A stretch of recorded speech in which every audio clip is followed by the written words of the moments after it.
आज हम movie explain कर रहे हैं घोस्टबस्टर आफ्टर लाइफ, जहाँ पर सालों से कैद एक पावरफुल मॉन्स्टर आजाद हो जाता है और उसको पकड़ने के लिए आते हैं कुछ यंगस्टर्स। मूवी के स्टार्ट में हम फेमस घोस्ट हंटर डॉक्टर इगोन को देखते हैं, जो किसी पुरानी माइन से घोस्ट को ट्रैप कर ला रहे थे। तभी एक अजीब सी पावर उनकी गाड़ी पर अटैक करती है, मगर बैलेंस बिगड़ने की वजह से उनकी कार का एक्सीडेंट हो जाता है और एक्सीडेंट की वजह से उनकी कार उल्ट जाती है। लेकिन डॉक्टर इगोन किसी तरह अपनी कार से बाहर आ जाते हैं और वो अपने घर की तरफ जाने लगते हैं। लेकिन रास्ते में डॉक्टर इगोन ने कई ज्यादा ट्रैप्स को लगाया हुआ था। अब डॉक्टर इगोन घोस्ट पकड़ने वाली मशीन को चला देते हैं, मगर घोस्ट पकड़ने वाली मशीन अचानक खराब हो जाती है। लेकिन डॉक्टर इगोन के पास एक और मशीन मौजूद होती है। वो मशीन आसपास भूतों की मौजूदगी के बारे में बताती थी। तभी वहाँ पर धुएं में से एक अजीब सा घोस्ट सामने आता है और वो घोस्ट पावर डॉक्टर इगोन को मारकर दोबारा माइंस में चली जाती है। इसके बाद सीन शिफ्ट होता है शिकागो की तरफ, जहाँ पर हम डॉक्टर इगोन की बेटी कैली को देखते हैं, जो अपने दो बच्चों ट्रेवर और फीबी के साथ रहती थी। तभी दरवाजे पर मकान मालिक आता है और वो कैली से घर का रेंट मांगता है। कैली उस मकान मालिक को कहती है कि कुछ दिन पहले ही उसके फादर की डेथ हुई है और उनके माली हालात बहुत ज्यादा खराब हैं। लेकिन मालिक मकान कैली की एक बात को भी नहीं सुनता और वो उन लोगों को घर से निकल जाने का कहता है। इसके बाद कैली अपने दोनों बच्चों को लेकर अपने फादर के घर चली जाती है, जहाँ पर प्रेजेंट ही में उसके फादर की डेथ हुई थी। कैली अब ये सब अपने बच्चों को बताती है। फीबी और ट्रेवर घर के इर्द गिर्द अजीब चीजों को देखकर काफी ज्यादा हैरान होते हैं। कैली अब उस घर के दरवाजे पर पहुंचती है, लेकिन कैली के पास कीज नहीं थी। अब कैली फीबी को दरवाजा खोलने के लिए कहती है। फीबी इन सब कामों में बहुत ज्यादा माहिर थी। फीबी आसानी से दरवाजा खोल लेती है। अब वो तीनों घर के अंदर आ जाते हैं। वो तीनों घर की चीजों को देख ही रहे होते हैं। तभी घर हिलने लगता है और वहाँ पर एक अर्थक्वेक आ जाता है। तभी वो तीनों एक टेबल के नीचे जाकर छुप जाते हैं।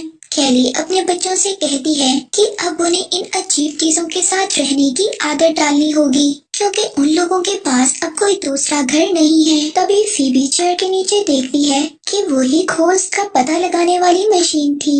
वो उसको उठा लेती है। तभी वहाँ पर डॉक्टर इगोन की पुरानी फ्रेंड आती है, जो कि घोस्टबस्टर टीम की असिस्टेंट थी। वो उनको बताती है कि विल में उनके नाम इस घर के अलावा और कुछ भी नहीं है। आगे वो लोग एक कैफे में जाते हैं, जहाँ पर ट्रेवर एक लड़की को देखता है। वो लड़की कैफे में काम करती थी। अब ट्रेवर उस लड़की को देखकर काफी ज्यादा इम्प्रेस होता है और वो भी कैफे में जॉब करने लग जाता है। कैली फीबी को समझाती है कि अब उन लोगों को यहीं पर रहना पड़ेगा और उसे भी यहाँ पर कुछ दोस्त बनाने चाहिए।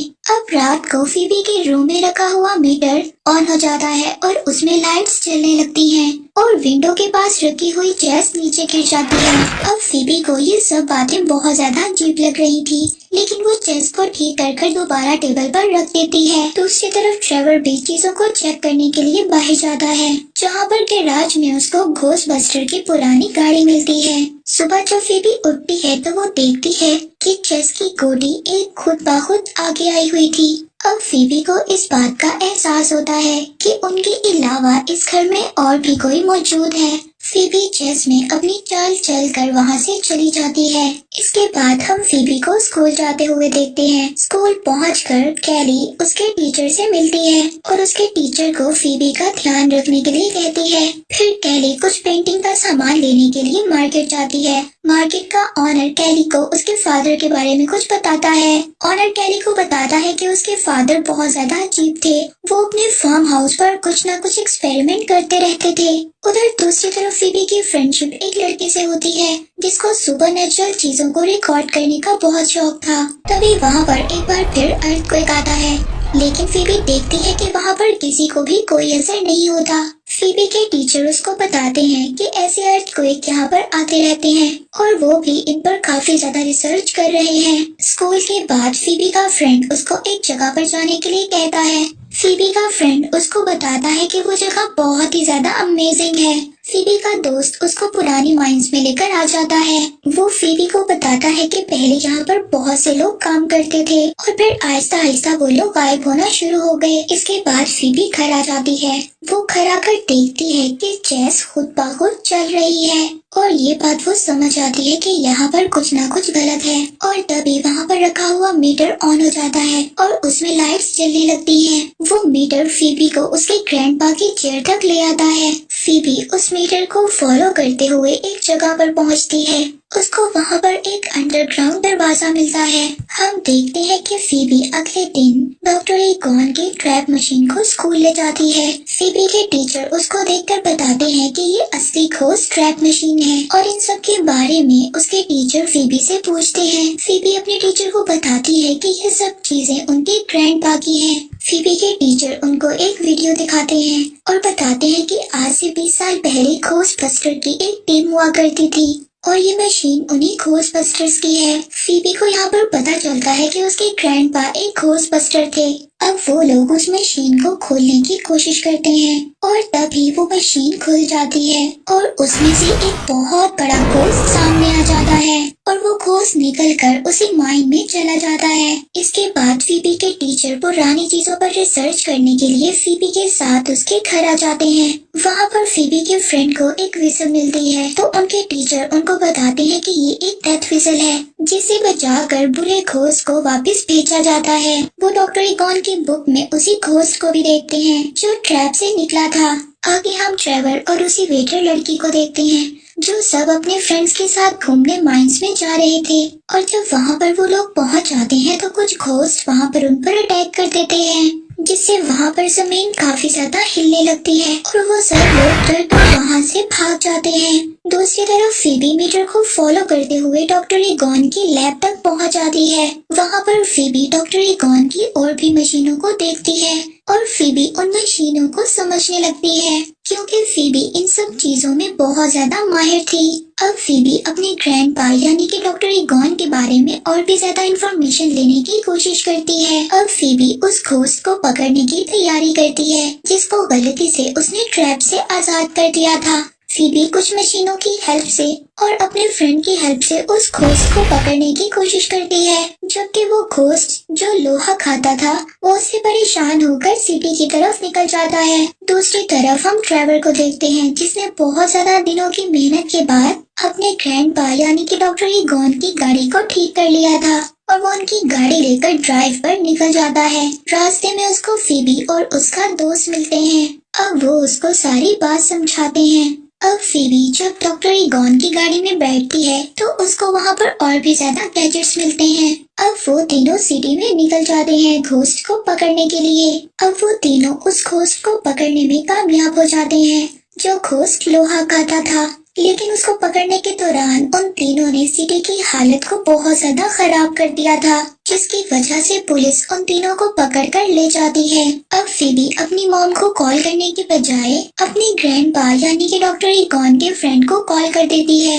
वो डॉक्टर ईगॉन के दोस्त को उनकी मौत के बारे में भी बताती है। डॉक्टर ईगॉन के दोस्त फीबी को बताते हैं डॉक्टर ईगॉन की डेथ तभी हो गई थी जब खोज बस्टर टीम अलग हुई थी, लेकिन तभी टाइम खत्म हो जाता है और पुलिस वाले फीबी से फोन ले लेते हैं और तभी वहाँ पर कैरी और फीबी के टीचर आ जाते हैं उन सबको छुड़वाने के लिए, लेकिन पुलिस डॉक्टर ईगॉन के सामान और गाड़ी को अपने पास ही रख लेती है। नेक्स्ट सीन में फीबी अपनी मॉम से पूछती है कि उन्होंने उसके ग्रैंडपा यानी कि डॉक्टर ईगॉन के बारे में सच क्यों नहीं बताया। कैली फीबी को बताती है कि उसके फादर इन कामों में आकर अपनी जिम्मेदारियों से भागना चाहते थे और ये सब बताने का कोई भी फायदा नहीं था। दूसरी तरफ फीबी के टीचर को छोटे छोटे घोस्ट नजर आते हैं जो कि मार्शमैलो से बने हुए थे। तभी वहाँ पर वो एक बहुत बड़ा मॉन्स्टर भी देखता है जो घोस्ट उन लोगों ने ट्रैप मशीन से आजाद कर दिया था। फीबी के टीचर उस घोस्ट मॉन्स्टर से भागने की बहुत ज्यादा कोशिश करते हैं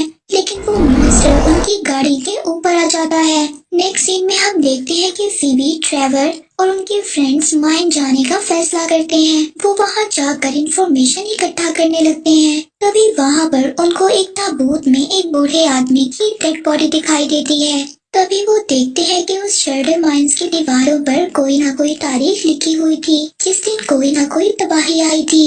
उन लोगों को दीवार पर करीब की तारीख भी नजर आती है, यानी कि 2021। इस साल में भी कुछ होने वाला है। तभी हम देखते हैं कि वो बूढ़ा आदमी जो ताबूत में बंद था, वो अचानक जिंदा हो जाता है, जिसे देखकर सभी बच्चे बहुत ज्यादा डर जाते हैं। अब फीबी इस बात को डिसाइड करती है। उसके ग्रैंडपा बिल्कुल ठीक थे। वो डिसाइड करती है कि वो ये सारी बात अपनी मॉम को बताएगी। दूसरी तरफ कैली उस मीटर को फॉलो करते हुए अपने फादर के लैब तक पहुंच जाती है, जहां पर वो देखती है कि उसके फादर ने उसकी सभी पिक्चर्स को लगाया हुआ था। तभी कैली को इस बात का एहसास होता है कि उसके फादर उससे दूर से रूठ थे, लेकिन वो उससे बहुत ज्यादा प्यार करते थे। तभी हम देखते हैं कि एक घोस्ट अचानक से कैली पर अटैक कर देता है। ये वही घोस्ट मॉन्स्टर था जिसने डॉक्टर ईगॉन को भी मारा था। अब उस घोस्ट ने कैली पर कंट्रोल कर लिया था। बच्चे जब घर आते हैं तो कैली की हालत देखकर बहुत ज्यादा डर जाते हैं। और दूसरी तरफ सीढ़ी दोबारा से हिलने लगता है, क्योंकि फीबी के टीचर पर भी घोस्ट ने कंट्रोल कर लिया था। फीबी के टीचर उन घोस्ट मशीनों को यूज करते हुए सिटी में तबाही मचा रहे थे, और कैली को भी जिस घोस्ट ने कंट्रोल किया था वो उसको माइंस में ले जाता है। अब सभी बच्चे घोस्टबस्टर का सूट पहनकर पुलिस स्टेशन निकल जाते हैं, और वहाँ से घोस्ट की मदद से जो घोस्ट लोहा खाता था जेल को तोड़ देते हैं, और वहाँ से दोबारा से अपनी मशीनों को हासिल कर लेते हैं। वो सभी लोग उन चीजों को लेकर दोबारा माइंस की तरफ चले जाते हैं। अब उन लोगों को पता चलता है कि कैली और फीबी के टीचर पर जिस घोस्ट ने कंट्रोल किया हुआ है वो घोस्ट कोई और नहीं बल्कि माइंस की हिफाजत करने के लिए है। और वहीं पर गॉजर भी आती है, जो इन अजीब क्रिएचर घोस्ट की गॉडेस थी। फीबी गॉडेस को डिस्ट्रैक्ट करने की कोशिश करती है, तभी फीबी के साथ ही बाकी घोस्ट पर अटैक कर देते हैं। इतने में कैली की बॉडी से घोस्ट निकल जाता है और वो उनको बचाकर वहाँ से ले जाते हैं, लेकिन फीबी के टीचर अभी भी घोस्ट के कंट्रोल में थे। अब फीबी के टीचर और गॉडेस उनका पीछा करते हुए उनके घर तक आ जाते हैं। अब फीबी की मशीन घोस्ट गॉडेस के आगे हारने लगती है। इतने में हम देखते हैं कि घोस्टबस्टर की पुरानी टीम उनको बचाने के लिए वहाँ पर आ जाती है। ये वही लोग थे जो डॉक्टर ईगॉन के साथ काम करते थे। वो सभी लोग घोस्टबस्टर्स होते हैं, मगर वो लोग भी गॉजर को हरा नहीं पाते। तभी फीबी की हेल्प करने के लिए डॉक्टर ईगॉन यानी कि उसके ग्रैंडपा वहाँ पर आ जाते हैं। अब वो सब लोग मिलकर गॉजर पर अटैक करते हैं, और जब वो लोग सब मिलकर गॉजर पर अटैक करते हैं तो वो लोग कामयाब हो जाते हैं, और फीबी का फ्रेंड भी मार्शमेलो मॉन्स्टर्स को मार देता है। तभी ट्रेवर को एक आइडिया आता है। वो अपनी गन से दोबारा से मशीन को एक्टिवेट कर देता है, जिसकी वजह से फील्ड में लगे ट्रैप दोबारा से एक्टिवेट हो जाते हैं। कैरी वहाँ पर लगे स्विच को ऑन कर देती है, और गोजर के साथ साथ बाकी घोस्ट मॉन्स्टर्स भी उस मशीन ट्रैप में कैद हो जाते हैं। अब डॉक्टर ईगॉन के दोस्त भी उनसे माफी मांगते हैं, और कैली अपने फादर की सोल से गले लगती है। तभी उनकी सोल हमेशा के लिए चली जाती है। अब सभी मॉन्स्टर घोस्ट को पकड़ लिया था। अब सिटी में कोई भी मॉन्स्टर घोस्ट नहीं था, और हमें मूवी के लास्ट में दिखाया जाता है कि एक घोस्टबस्टर का मेंबर डॉक्टर ईगॉन की गाड़ी को अपने गोडाउन में ले आता है। तभी वहाँ पर लगा मीटर जलने लगता है, और इसी के साथ ये मूवी यहीं पर एंड हो जाती है।